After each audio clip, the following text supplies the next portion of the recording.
Hello everyone, today we are going to study the dot net framework. Okay, dot net framework क्या है, right?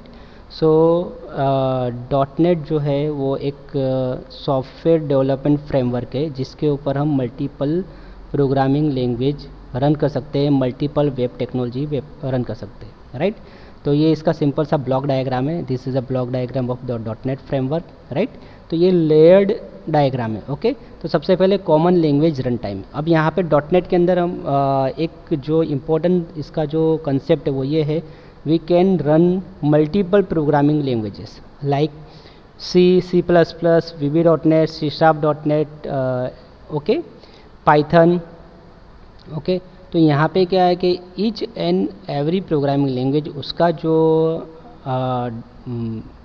Programme variable declaration होगा, function हो गए, method हो गए, okay, syntax और सिमेंटिक हो गए, वो सारे के सारे डिफरेंट हो गए. तो ओके, डिफरेंट प्रोग्रामिंग लैंग्वेज के डिफरेंट फीचर्स को हमको एक कॉमन प्लेटफॉर्म पे रन करना है, राइट?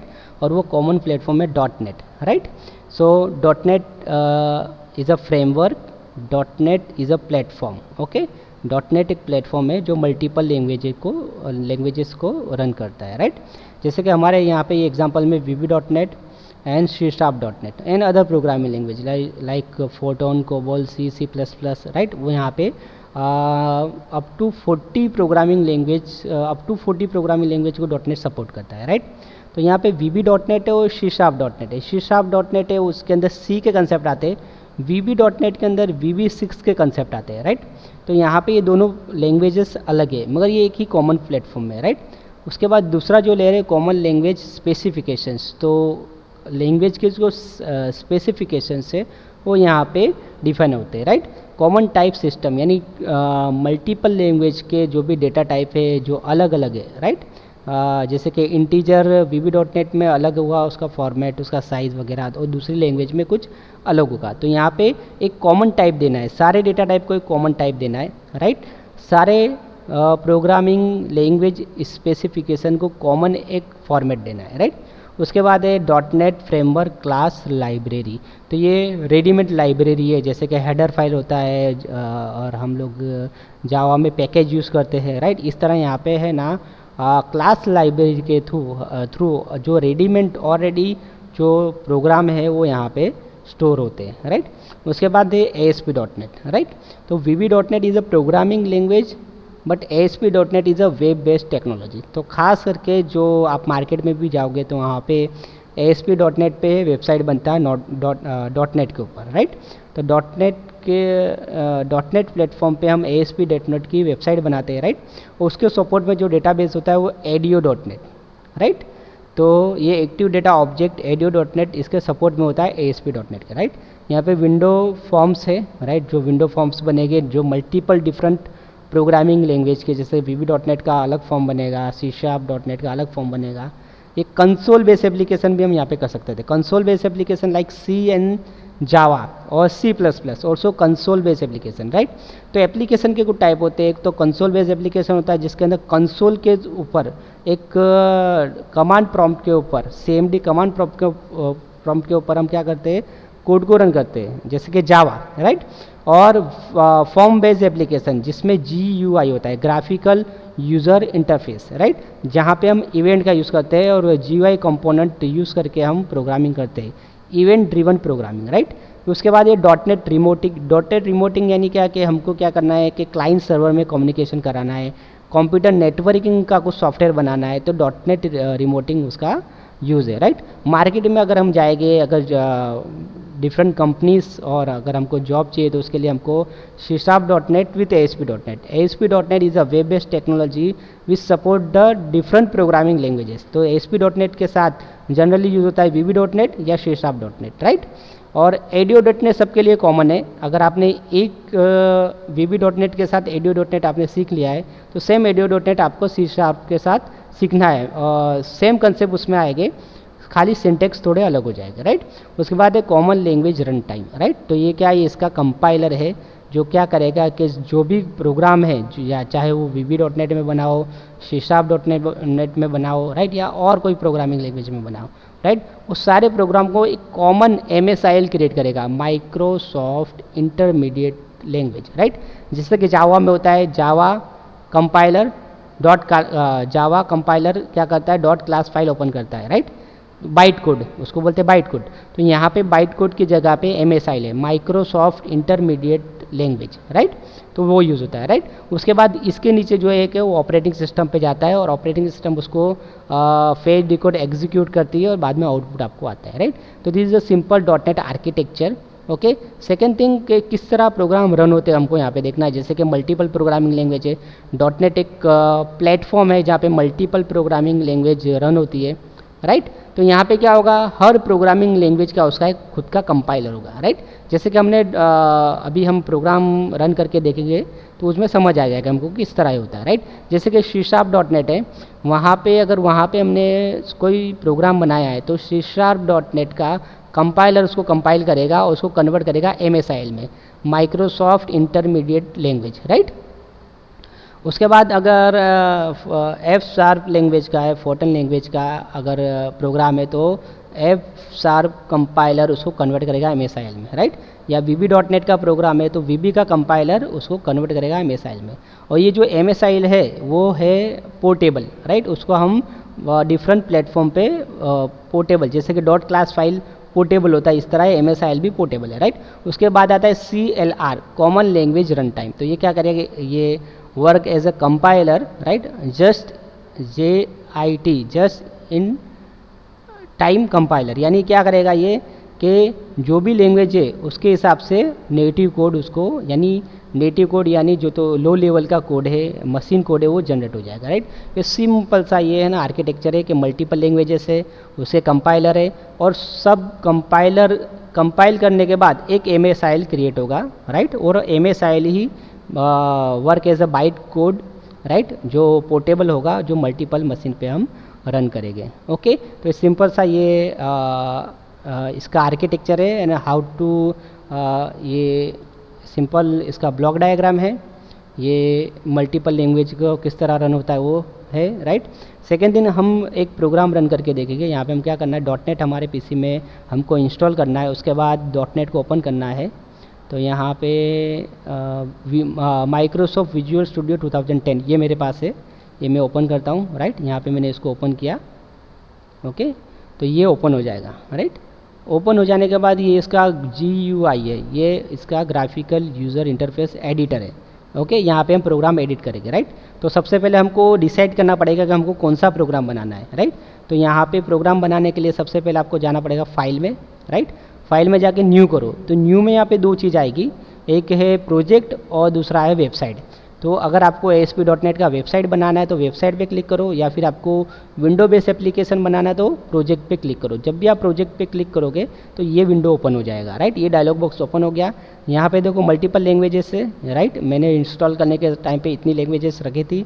तो यहाँ पे है विजुअल बेसिक है, VB.NET, C#.NET, विजुअल C++ है, ओके, विजुअल F# है, राइट। इतनी लैंग्वेजेस है। तो विजुअल बेसिक में मुझे कौन सा फॉर्म बनाना है, राइट, वो भी यहाँ पे है, राइट। मल्टीपल फॉर्म के टाइप पे मुझे बनाना है विंडो फॉर्म एप्लीकेशन, राइट। ये मैंने कर दिया।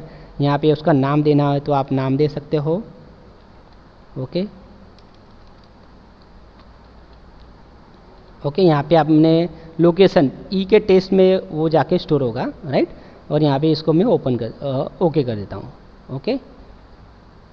आफ्टर ओके करने के बाद यहाँ पे VB.NET का फॉर्म ओपन हो जाएगा। ये देखो ये धीरे धीरे ओपन हो रहा है, राइट।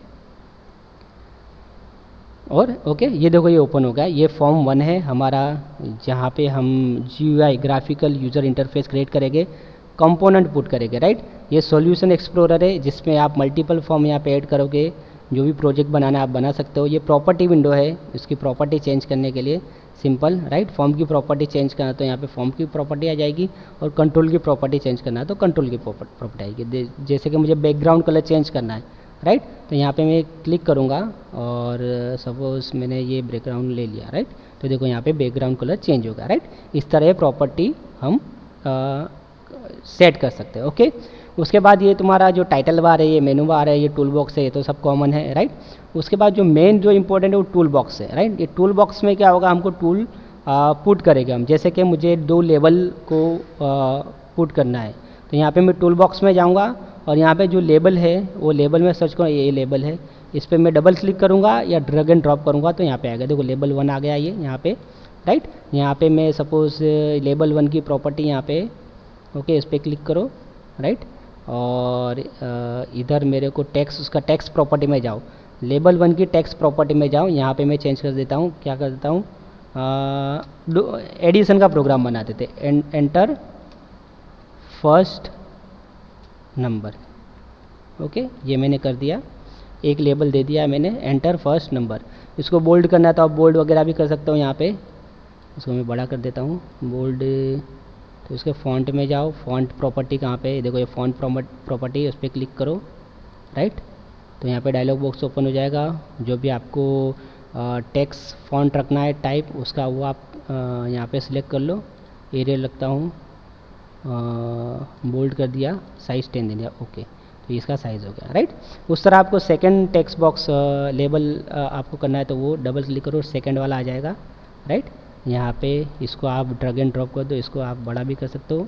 लेबल 2 सेम जाओ, यहाँ पे टेक्स्ट प्रॉपर्टी में यहाँ पे लिख दो enter number, second number, second number, okay. और उसका फॉन्ट प्रॉपर्टी में जाके उसकी फॉन्ट वगैरह आप चेंज कर दो, राइट। एरियल रखा था हमने और बोल्ड रखा था, साइज़ 10 था, वटेवर, हाँ, ओके, राइट। तो ये हो गया सिंपल सा हमारा फॉर्म, राइट, जिसके अंदर हमने 2 लेबल ले लिए। अब हमको क्या लेना है, टेक्स्ट बॉक्स। तो यहाँ पे देखो टेक्स्ट बॉक्स कहाँ पे है, देखो यहाँ पे 2 क्लिक करोगे तो दोनों टेक्स्ट बॉक्स आ जाएंगे। मैंने 4 बार क्लिक किया तो ये टेक्स्ट बॉक्स आ जाएगा, राइट। तो यहाँ पे अलाइनमेंट खुद ही बताएगा, देखो इस तरह ये आप लेके जाएंगे तो खुद ही बताएगा कहाँ पे उसको प्लेस करना है, ये देखो, राइट। तो अलाइनमेंट खुद ही उसने दे दिया, ये टेक्स्ट को हमको क्लीन ही रखना है, राइट। उसके बाद क्या करना है, हमको एक बटन लेना है जिसके ऊपर क्लिक करने के बाद एक रिज़ल्ट आएगा, राइट।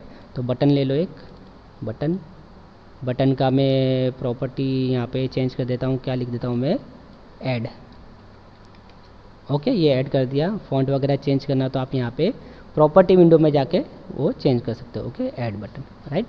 अब मुझे क्या करना है, सिंपल कोड लिखना है। अब ये तो हमारा डिज़ाइन विंडो हो गया, ओके। अब हमको क्या करना है, कोड करना है। कोड कब करना है कि जब भी हम इसके ऊपर क्लिक करेंगे तो एडिशन आना चाहिए, राइट। और एडिशन आने के बाद एक हम तीसरा टेक्स्ट बॉक्स ले लेते हैं रिजल्ट के लिए, राइट। तो थर्ड वाला टेक्स्ट बॉक्स मैंने यहाँ पे पुट किया है, ये रिज़ल्ट के लिए, राइट। और एक और लेबल ले लेता हूँ रिज़ल्ट, ओके, ये लेबल नंबर 3, और यहाँ पे मैं दे देता हूँ इसको रिज़ल्ट, ओके। और उसका फॉन्ट वगैरह चेंज करना तो चेंज कर दो, बोल्ड कर दिया, 10 कर दिया, ओके। तो ये हो गया, राइट। अब हमको क्या करना है, ये डिज़ाइन विंडो हमारा कंप्लीट हो गया है। अब हमको उसका कोड विंडो ओपन करना है। तो ये जो ऐड बटन है उस पर डबल क्लिक करना है, डबल क्लिक किया तो यहाँ पे इसका कोड विंडो ओपन हो जाएगा, राइट। ये कोड विंडो ओपन हो गया। यहाँ पे हमारा जो बटन 1 है उसका इवेंट कौन सा है, क्लिक। तो यहाँ पे देखो यहाँ पे नंबर ऑफ ऑब्जेक्ट आ जाएंगे, label 1, label 2, text 1, text 2, text 3, जो हमारे फॉर्म के ऊपर है। अभी हमको बटन यूज़ करना है तो बटन पे क्लिक करो, ऑलरेडी बटन पे क्लिक पे है। यहाँ पे उसके इवेंट आ जाएंगे, तो कौन सा इवेंट, बहुत सारे इवेंट है, हमको खाली अभी क्लिक इवेंट यूज़ करना है तो क्लिक पे, राइट। अब मुझे यहाँ पे कोड लिखना है टेक्स्ट बॉक्स 3, है ना, उसके अंदर रिजल्ट चाहिए मुझे, dot text, okay, equal to text box 1 dot text plus text box 2 dot text, okay. तो ये हो गया हमारा कोड कंप्लीट, ओके। इसमें सेमीकोलन नहीं देना है क्योंकि ये VB.NET है, VB6 को फॉलो करता है, राइट। C#.NET करेंगे सेम कोड होगा हमारे, वहाँ पे सेमीकोलन आ जाएगा, राइट। तो ये हमने कोड लिख दिया। अब टेक्स्ट 3, टेक्स्ट 1 और टेक्स्ट 2 क्या है, तो ये डिजाइन में जाएगा, देखो ये टेक्स्ट 1 है, राइट। इसका आप नेम प्रॉपर्टी चेंज कर सकते हो यहाँ से, अगर आपको चेंज करना है तो, राइट। TXT1 कर सकते हो या कुछ भी नाम दे सकते हो, फर्स्ट सेकंड वटेवर। ये टेक्स्ट 2 है, देखो प्रॉपर्टी विंडो में टेक्स्ट 2 है, इसके प्रॉपर्टी नेम वगैरह आप चेंज करना तो यहाँ से कर सकते हो। और टेक्स्ट 3 में ये कर दिया आपने, राइट। तो हमारा लॉजिक क्या है कि टेक्स्ट 1 में जो वैल्यू है प्लस टेक्स्ट 2 का वैल्यू वो एडिशन होकर टेक्स्ट 3 में आउटपुट आना चाहिए, राइट। ये हमने कोड कर दिया है, राइट। कोड विंडो पे ये इस तरह एक कोड कर दिया। अब हम उसको रन करना है, तो रन करने के लिए यहाँ पे एक ट्राइंगल, ग्रीन ट्राइंगल का होगा, या F5 आप क्लिक करोगे कीबोर्ड से तो प्रोग्राम रन हो जाएगा। तो मैं रन करता हूँ। ओके, तो रन करने के बाद मैं वैल्यू डालता हूँ 20 फर्स्ट टेक्स्ट बॉक्स में, सेकंड में 50। तो एडिशन कितना आना चाहिए? 70। ओके, पर एडिशन क्या आया? 20 एंड 50। तो इसने क्या किया? स्ट्रिंग कॉन्केटिनेशन कर दिया, यानी इसको एज अ स्ट्रिंग कंसिडर किया है। ओके, तो ये आउटपुट हमको नहीं चाहिए, हमको इंटीजर में आउटपुट चाहिए, इंटीजर में आउटपुट चाहिए 70। तो उसके लिए हमको कोड में क्या चेंज करना पड़ेगा? सिंपल ये जो टेक्स्ट है उसको मुझे नंबर में चेंज करना पड़ेगा। तो यहाँ पे मैं कर देता हूँ वैल्यू ऑफ टेक्स्ट 1, खाली वेल करके एक फंक्शन मुझे लगाना है, right, for converting string into integer, right, और value of text 2 dot, right. तो ये हो गया हमारा कोड कंप्लीट। अब देखो अब किस तरह आउटपुट आता है। इसको मैंने रन किया, राइट, मैंने क्या डाला? 20 एंड 50, ऐड करूँगा 70, हो गया, राइट। तो 70 आउटपुट में हमारा आ गए, राइट। उस तरह हम सब्ट्रैक्शन, मल्टीप्लिकेशन और डिवीजन भी करते हैं, राइट। एक और मैं ऑपरेशन कर देता हूँ, राइट। जैसे कि हमको करना है मल्टीप्लिकेशन, तो यहाँ पे मैं टूल बॉक्स में जाऊँगा, एक बटन में फिर से ऐड करूँगा, बटन ऊपर ही है, राइट, बटन ले लिया मैंने। यहाँ पे मल्टीप्लिकेशन कर देता हूँ MUL, और इसका नेम है बटन 2 ही रहने देता हूँ, मल्टीप्लिकेशन। और यहाँ पे उसका फॉन्ट मैंने चेंज कर दिया है बोल्ड, ओके, और एरियल बोल्ड 12, ओके। तो मल्टीप्लिकेशन का, ओके, राइट। सेम चीज़ अब हमको क्या करना है? अब हमको मल्टीप्लिकेशन का कोड लिखना है, जिस तरह हमने एडिशन का किया था उस तरह मल्टीप्लिकेशन है। इस पर मल्टीप्लिकेशन के ऊपर डबल क्लिक करो तो देखो बटन 2, उसका नाम है बटन 2, और उसका क्लिक इवेंट ओपन हो गया। सिंपल सा ये कोड आप कॉपी करो, यहाँ पे पेस्ट करो, और प्लस के जगह पे आप मल्टीप्लिकेशन कर दो, ओके। तो ये मल्टीप्लिकेशन हो गया, मल्टीप्लिकेशन 1 और 2 और 3 में वैल्यू आ जाएगा, राइट। अब हम रन करके देखते हैं इसको, ओके, राइट। तो मैं देता हूँ 5 इंटू 2, ओके। MUL पे करूँगा तो मैं 10 आउटपुट आएगा, राइट। ऐड पे करूँगा तो 7 आउटपुट आएगा। तो ये देखो हमारा ये कोड कंप्लीट हो गया, ये देखो, राइट। उस तरह हम डिवीज़न और सब्ट्रैक्शन भी कर सकते हैं, राइट। तो यहाँ पे मैं सब्ट्रैक्शन के लिए एक और बटन और डिवीज़न के लिए एक और बटन, यानी मैंने 4 बटन ले लिए। ये अरिथमेटिक ऑपरेटर का प्रोग्राम हमारा हो जाएगा, ओके। यहाँ पे मैं दे देता हूँ डिवीज़न, ओके, और यहाँ पे मैं देता हूँ सब्ट्रैक्शन, SUB, ओके। ये कंप्लीट हो गया, राइट। अब डिवीज़न के लिए अगर डिवीज़न के ऊपर मेरे को डबल क्लिक करना है, सिंपल इसको मैं कोड को कॉपी करता हूँ, Ctrl+V, और यहाँ पे मल्टीप्लिकेशन की जगह पे डिवीज़न का मैं सिंबल यूज़ करता हूँ, ओके। फिर मैं डिज़ाइन विंडो पे जाता हूँ, ओके, सब्ट्रैक्शन है उस पर क्लिक करता हूँ, कोड को मैंने कॉपी किया है ऑलरेडी, यहाँ पे मल्टीप्लिकेशन के बदले में माइनस का सिंबल दे देता हूँ, राइट। तो ये हमारा कोड कंप्लीट हो गया, राइट। अब हमको क्या करना है? सिंपल इसका भी फ़ॉन्ट चेंज कर देता हूँ मैं, फ़ॉन्ट जाओ यहाँ पे एरियल, जो भी आपको देना है आप अपने हिसाब से दे सकते हो, 12, राइट, ओके। तो कोड कंप्लीट हो गया। अब हम इसको रन करके देखते हैं, ओके। पहले वैल्यू डालता हूँ मैं 10 और दूसरा वैल्यू डालता हूँ मैं 2, राइट। एडिशन करेंगे तो 12 आएगा, multiplication 20, division 5 and subtraction 8, right. तो ये हमारा कोड कंप्लीट है, 12, 20, 5, 12। आप डायरेक्टली वैल्यू भी यहाँ से चेंज कर सकते हो। ये 20 दे देता हूँ मैं, और यहाँ पे मैं 4 कर देता हूँ, राइट। तो add 24, multiplication 80, division 5 and subtraction 16, right. तो ये हमारा यहाँ पे जो फंडामेंटल है वो कंप्लीट हुआ है, right.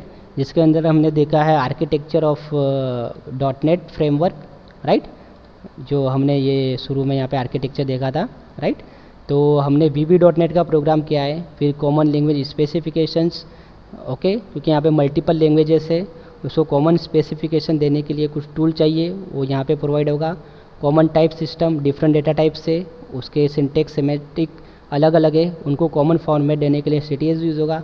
.NET framework class library already readymade library है, सपोर्टिंग लाइब्रेरी प्रोग्राम एग्जीक्यूट करने के लिए।